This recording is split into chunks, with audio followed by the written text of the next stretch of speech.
Мои дорогие сябры, зноў вітаю всех на своем канале. Сегодня мы направляемся в соседний штат, Южная Каролина, который, как вы уже догадались, граничит с нашей Северной Каролиной на юге. В 1629 году король Англии Карл I учредил здесь провинцию Каролина, которую, как вы понимаете, назвали в честь него. Тогда область охватывала территорию Северной, Южной Каролины, Теннесси и Джорджии. В 1712 году была образована провинция Южная Каролина, и в 1719 году она стала королевской колонией. В основном здесь преобладает субтропический климат с очень жарким влажным летом и мягкой зимой. В этом штате почти никогда не бывает снега. Даже самая минимальная температура в зимние месяцы редко бывает ниже 2 градусов. А если же бывают осадки, то только в виде града. Всем привет! Сегодня мы находимся в Южной Каролине, в национальном парке Кангари, который славится своим таким необычным расположением. Он находится в долине рек Калгари и еще одной небольшой речушки. И это самые высокие и самые реликтовые, считаются самые старые леса, которые находятся на поймовых землях. То есть пойма – это долина реки, которая периодически пополняется водой, приносит сюда новые микроэлементы и какие-то минералы, которые создают здесь уникальную экосистему.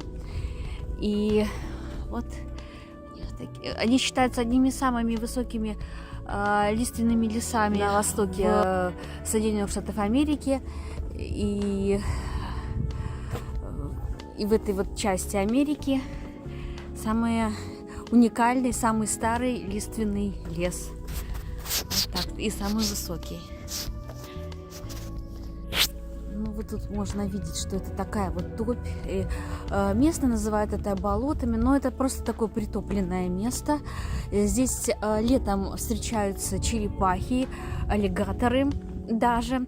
И летом здесь очень много комаров и москитов, потому что, конечно же, я люблю посещать парки национальные в летнюю пору, когда тепло, хорошо, комфортно, но здесь, к сожалению, пишут, что очень много москитов, и надо обязательно с собой брать репелленты, потому что кусают насмерть. Мы сейчас идем по такой средней трассе, она считается одной из самых красивых. Она небольшая, это луп, петля, я потом напишу вот тут название этой тропы. Ну и на ней можно, в принципе, увидеть все самые красивые места парка, пройти. А еще здесь протекает сама вот эта река Конгари. Здесь достаточно широкий канал, вот, и по нему очень много устраивают туров и там организован трейл на каноэ и как-то там еще каяк. В общем, здесь это достаточно так популярный вид спортивного отдыха. Хотя Конгари является одним из самых маленьких парков по площади, он несет в себе очень большую человеческую и природную историю.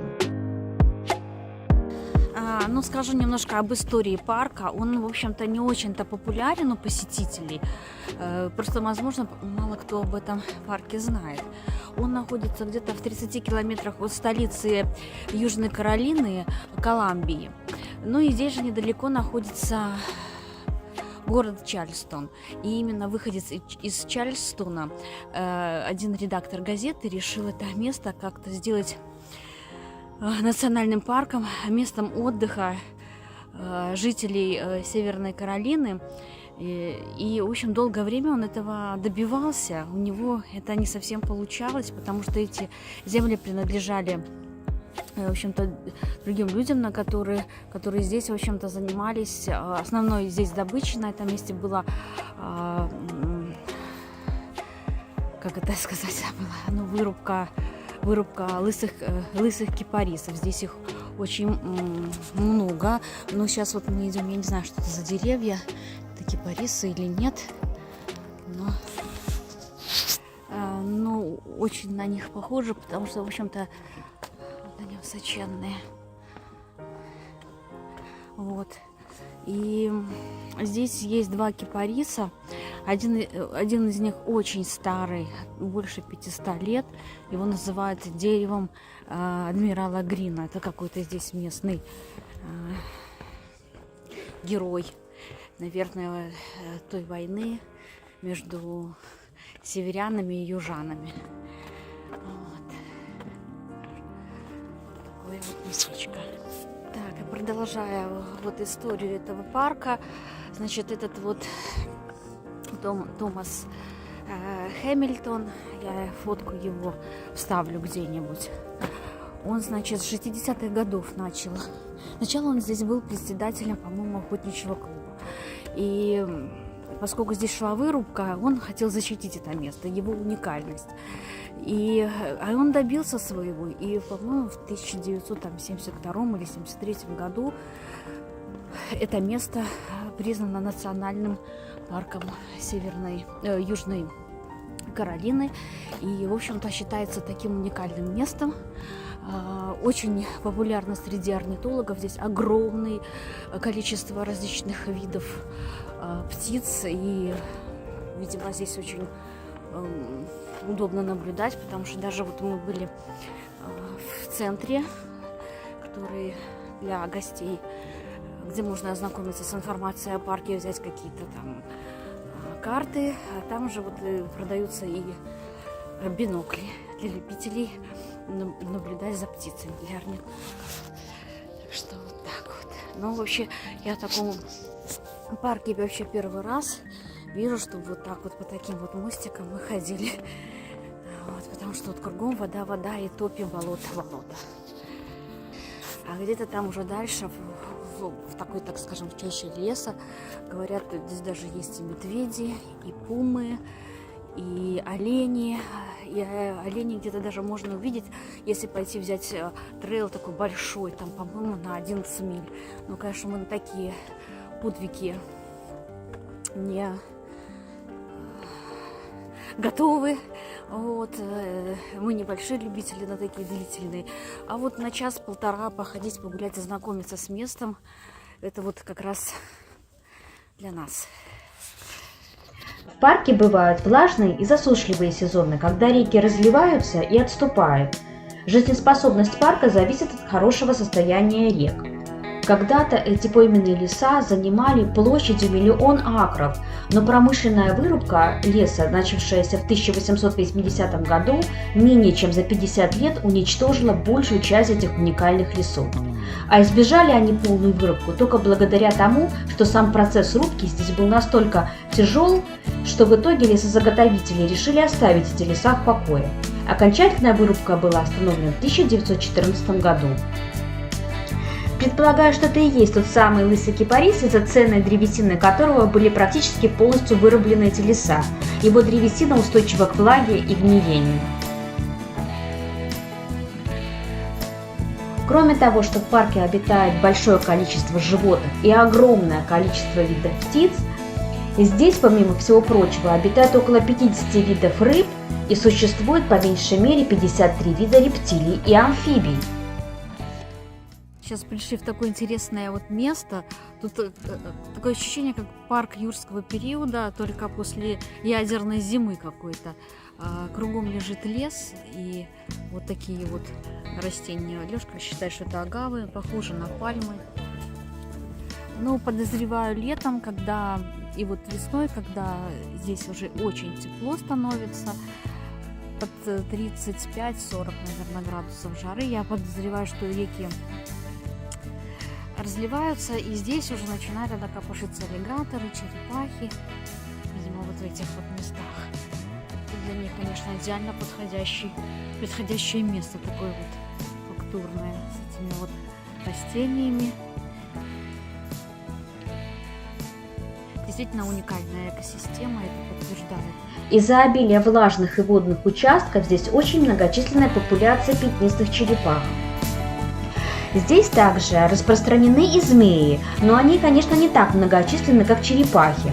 Большинство из них не ядовитые, но существует и 4 вида ядовитых змей. Так, а вот это вот, видите, торчащие деревяшки, называются колена. Эти колена отращивают сами, это кипарисы стоят, и эти колена они отращивают. Вроде говорят, что они помогают, ученые до сих пор не выяснили, для чего это кипарисам, но вроде как они таким образом делают им дополнительную поддержку. Ну, вот такие вот интересные получились. Вообще эти территории Северной Америки всегда были достаточно плотно заселены во все времена, и до прихода европейцев на этой пойме жили многочисленные индейские племена конгари. Археологи нашли свидетельства человеческой деятельности в этих местах около 50 тысяч лет тому назад. Ко времени прибытия европейцев, что означало конец доколумбовой эпохи, около 1600 года, существовало много отдельных индийских племен с общей численностью до 20 тысяч человек. Около 1700 года индейцы конгари были практически полностью уничтожены эпидемией оспы, завезенной с прибытием европейских поселенцев.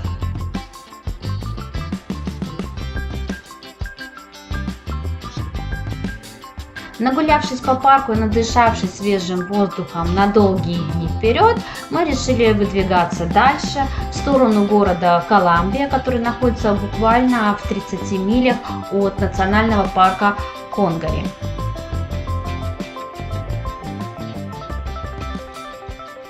Коламбия – это столица Южной Каролины, которая является вторым по величине городом штата. Свое поэтическое название город получил в честь Христофора Колумба, который проводил здесь исследования для испанской короны.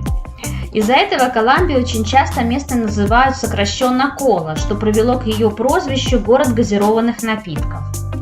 Приблизительно в 1540 году сюда прибыла испанская экспедиция. После этой экспедиции осталось очень много исторических записей, а также сведений о населявших в тот период народах. Это была индийская культура Миссисипи. Это место было выбрано в качестве новой столицы штата в 1786 году из-за его центрального расположения, так же как и Ралли в Северной Каролине. Хоть город был основан в 18 веке, много зданий той эпохи здесь нет, потому что 2/3 Коламбии сгорело дотла во время гражданской войны. На этом развітуюсь з вами і зустрінемося у наступному відео.